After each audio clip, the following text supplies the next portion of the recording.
Hello, and welcome to Coffee with Jesus, Episode 12, God Calms the Storm. I am your host, Todd Uebele. Before I begin, I would like to thank you all for your patience with me and for the love and support you have provided me. I am going through a major transition in life at the moment, so recording the podcast has had to take a back seat temporarily. I am now able to release episodes on my bi-weekly schedule, so I appreciate everyone's patience with me. And I appreciate the love and support you all have shown my family and I as we go through this transition. In this episode, I'm going to share how God calmed some storms in my life, both a literal storm and the figurative storm that followed. I'm going to share about my experiences through and after Hurricane Katrina. I touched on this a little bit in episode 3 of Victory in Christ. In this episode, I would like to go into a little more detail and show just how God provided me with the comfort and the strength I needed to make it through. And it is my hope that you all will be able to find that same comfort and that same strength that God provides us. Hurricane Katrina was an unusual hurricane. It started off as a normal hurricane in the Atlantic, came across Florida, sort of died down, became a tropical storm, a tropical low. But then it hit the Gulf and it strengthened again. And it didn't just strengthen, it went from a tropical low to a Category 5 hurricane. I started watching that storm when I was doing my 2 weeks of annual training with the U.S. Navy. I happened to finish my training as it was hitting Florida. And then I watched again with great surprise as it strengthened again in the Gulf of Mexico. We were trying to decide what to do, trying to find out where it was going to hit, where it was going to go. Well, the night before it hit, when we took a look and we saw that the hurricane was pretty much the size of the entire Gulf of Mexico, we decided that we were going to leave. We grabbed a few things that we could, a few important things, loaded up the car, and we evacuated. We didn't realize that those few things we packed up would be the only items that we would own for quite a while after that. We drove to Atlanta. We stayed there for a few days while we waited out the storm. Well, once the storm made landfall and we saw the sheer amount of destruction, and we realized they weren't even letting people back, we knew that we were in it for the long haul. It was about 2 weeks before we could get back to our house. To this day, I can remember not only the scene, but the smell. All 5 of my senses were assaulted when I opened that door for the first time after the hurricane. It was almost like a wall falling on me that very nearly knocked me over. The storm surge had come up and brought not just mud and silt and clay from the Gulf, but coming up from the ground was a tremendous amount of sewage as well. And that all got inside my house. About 4 feet of the water and the mud and the sewage had gone into my house, had gotten inside my house. And there was a film that covered everything. Between the mud and the sewage and the rotten food and the mold that had started to grow. Folks, I gotta tell you that the smell was, like I said, it was like a wall that fell on me and it just about knocked me over. As we walked through our house looking over the destruction, we just knew that everything we had owned was done for. When we left, I brought 3 pairs of clothes with me, and that was all the clothes that I had left. There was very little that we could salvage. There were some of the kids' clothes which were hanging in the closet. At the time, they were small enough and their clothes were small enough that they were untouched. We thought one of our TVs was salvageable, but the first time we plugged it in, we found out that no, it wasn't. We literally fit everything we owned in the back of our station wagon as we drove back to North Carolina. Through the destruction and through the loss, I started seeing the very first signs of hope. We stopped at a gas station somewhere between where we lived and where we were staying in North Carolina. I don't remember exactly the gas station or exactly where we stopped, but I do remember the guy who was filling up his truck next to where I was filling up our station wagon. He was kind of looking at me a little funny. I guess he saw the car with the Mississippi license plates, and he saw all of our worldly goods in the back of the station wagon, and he asked, kind of tentatively at first, "So, were you all affected by Hurricane Katrina?" I nodded and I said yes. This was a total stranger. And when he went inside to pay for his gas, he came out and he handed me $20. He just handed me a $20 bill, complete stranger, and said, "I'm sorry I can't do more for you, but please at least take this. I hope it will help in a little way." And folks, that was amazing to me. This total stranger just reaching out to provide what help he could.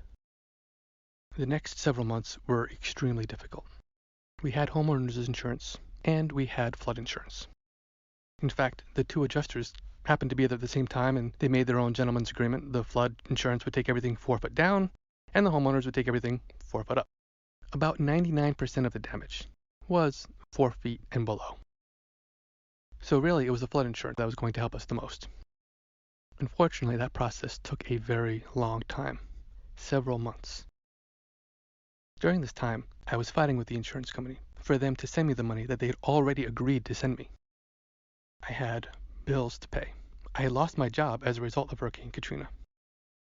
Some of my creditors were really good. They gave me 90 days, no payments, just right off the top. Other creditors were not so generous. They put me in default right away. It was literally just one fight after another, and it seemed every time I had one issue solved, another would pop up. I remember I told one person from our church at the time, it was like playing a game of whack-a-mole. I would solve one problem, I would fix one issue, and then another one would just pop right up right after it. And then I would solve that one, and another one would just pop right up right after it. Now, folks, I am going to pause here for just a minute, because some of you may have noticed that during my podcast, I don't talk about my family very much. We are all very private individuals. So out of respect for them, I try not to share about them without their knowing or without, them being okay with it. In this particular case, I am going to make an exception. And I'm going to boast on my wife a little. She was literally the glue that held us all together. It was her foresight that had us even apply for and receive the flood insurance that paid out later. It was her strength that kept us going. It was her strength that shielded the kids and helped them stay positive throughout this whole experience. And my kids, too, deserve a lot of credit. They were all very young at the time, but they were very good. And I'm sure they could sense that things were not right. They didn't gripe or complain. They didn't act out. They were just as patient with us as we were with them. My eldest son at the time was 5 years old. And I remember we were driving down one of the main streets in Mississippi where we were at. He was looking around and he said, "Oh no, Mississippi is destroyed." And he looked like he was on the verge of tears. But then he got a big smile on his face. And he said, "But we're not, 'cause we're brave and strong and smart." And it was just amazing that this 5-year-old little boy, in his own way, could articulate what happened. Our entire livelihoods and lives were completely shattered and destroyed. But we were brave, we were strong, we were smart, and we survived. After that first visit, 2 weeks after the storm, when we went to our house, we just knew there was no going back, that our lives had drastically changed at that moment. We decided to make North Carolina sort of our base of operations, if you will. We even found a place to live. From there, we tried to piece our life back together. Our landlord was very understanding. And we had shared, why we were there and why we were looking for a place. And he was so patient with us and so understanding with us. He was good friends with his former neighbors as well, and he had mentioned to them what had happened to us. And I remember one day out of the blue, there was a knock on our door, and it was our neighbors. They had brought over so many things, just bags of things, and things you normally don't even think about. I mean, folks, when I say we lost everything, I mean we lost everything. Clothes to wear, dishes to eat off of, silverware. I mean, things you don't normally think about, everyday things that you take for granted, we no longer had. So they came over with plates and coffee mugs and just a lot of old kitchen stuff, but it was stuff that we needed. Another friend of mine lived in North Carolina. She and her family came and visited us when we were staying with my brother. And they brought us, again, all sorts of things you just wouldn't think you need. A floor lamp, just so we could have light in the house. A hamper for our clothes. All these little things that you just don't think about. And I remember I really struggled when people said, "What do you need?" Because we needed literally everything. And it was just hard to even list off because there were so many things that I couldn't even think of. But I had a lot of people help me out. A lot of people who I knew and a lot of people I didn't know. I mentioned in a previous episode, one of the things we needed was tires for our car. The tires were really balding, and they really needed to be changed. One of the guys at the church we had started attending owned a tire shop. And he said, bring your car in, and I'll make sure you get 4 new tires. And that was it. We brought our car in. They installed 4 brand new high mileage tires on our car. Slowly but surely, at least with our physical needs, we began to piece our life back together. Emotionally, spiritually, it was a different story. That took a lot longer. One of the ladies at the church we were attending told us one time, when you all first came through that door, you just had this vacant look about you, like you were here but not here. Folks, that actually continued for some time. And for a while, I didn't even have the opportunity to think about it. I was in fight or flight mode for several months, just fighting with the insurance and fighting with the creditors and trying to piece our life back together, trying to get a place to live, trying to get a job, trying to replenish our house with everything. I really didn't even have time to think about how it affected me emotionally until several months later. It took a while before I even found somebody that I could talk to about this. I was very lucky that at our church was a certified Christian counselor. I had no health insurance and I had no money, so going to a regular therapist or psychologist was just out of the question. But this gentleman agreed to see me without any cost to me. This was kind of his ministry, if you will. But he was a certified counselor, and he helped me see things and open my eyes to quite a bit. Looking back on the whole experience, I can see how God took care of us when we needed it the most. When I lost my job and I needed a new place to live, and a guy was putting a for rent sign out in front of his house just as we happened to be passing by. We backed up and we talked to the guy. He was just putting his house on the market that day. And that led us to getting help from his former neighbors, which became our neighbors. We just happened to stop at the gas station where that gentleman was filling up his truck and gave us money completely out of the blue. One of the things I noticed as I was going through this and as I was doing my own personal devotionals, felt like I was learning the same lessons that I had already learned in life. Felt like I was learning the same exact lessons over and over and over. And I remember one day I was just sitting there and I was reading my Bible and I said, God, please help me to remember the lessons I'm learning now so that when I go through the next storm in my life, I'll know how to deal with it better. I'll be able to turn to you quicker. I'll be able to rely on you and I'll have the faith knowing that you will help me. I can't say that I've been perfect about it or that I've remembered with every single storm, but I can say that experience has helped my faith. When I do go through a storm, I know that God will calm it. I may not be able to see the outcome, but I know that there will be an outcome. I know that there will be an end that I can just push through and get to. Folks, even really horrible years like 2020 end. All storms will end. God has the power to calm our storms, to end them for us, and to protect us while we are going through them. This reminds me of a situation where Jesus and his disciples were on a boat in the Sea of Galilee, and the wind and the waves had started to come up, and there was a storm coming up, and the disciples were getting scared. And Jesus, he was just sleeping in the back of the boat. So finally, the disciples got so terrified, they woke Jesus up, and Jesus calmed the storm. He made it end.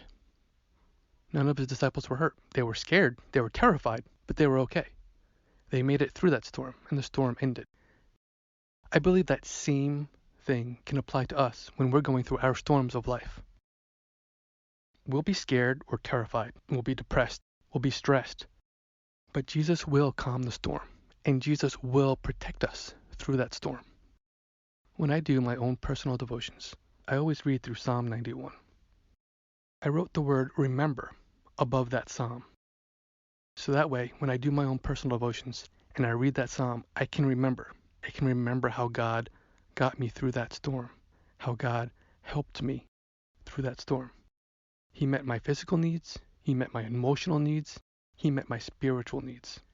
One of the reasons why I wrote that word remember, to help me remember, so that I can remember exactly what God did for me and for my family, so that I can remember how he carried us through that storm, so I can remember how he calmed the storm for us and helped us move on with our lives. Folks, if you are going through a storm right now, I would implore you, lean on God, call out to him, cry out to him if you need to. There were times during that whole experience where literally the only thing I could say was, God, help! That was enough. That was enough for God to hear my prayer to hear my cry, and to provide the help that I needed. God will help you as well. Some of you may be able to articulate everything you need help with, and that's great, and bring it to God. List it out for Him, and He will help you. Some of you, you may be so stressed right now and so beside yourself that the only thing you can say is, God, help. And that's all right. Cry out to Him. God knows your every need, and He will help you. He will carry you through the storm, and He will calm that storm for you. He will help you get through it and get past it, and to move on and be strengthened. So please, call out to God and let Him help you through your storm.